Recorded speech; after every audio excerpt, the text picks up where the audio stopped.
With fighting renewed and so many hostages still being held, it means more anguish for the families of the captives, including some Americans. Here's David Noriega.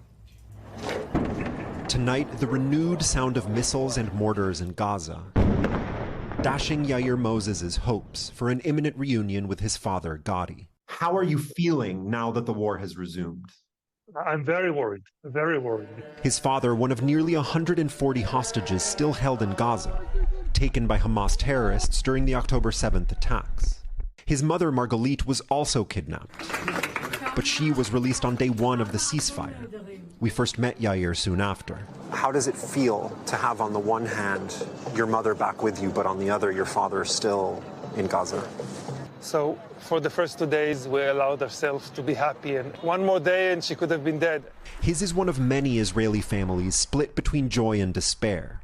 Mothers and kids released, fathers and sons left behind.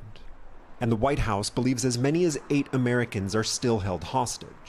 One of them is 19-year-old Itai Ken, a dual American-Israeli citizen who was serving in the IDF when he was captured by Hamas on October 7th.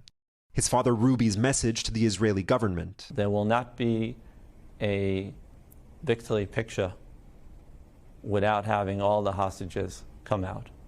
Yair Moses, having caught a glimpse of hope, tries to hold on through the anguish. I don't know if he's alive. I believe yes, I hope yes, but I don't know the truth.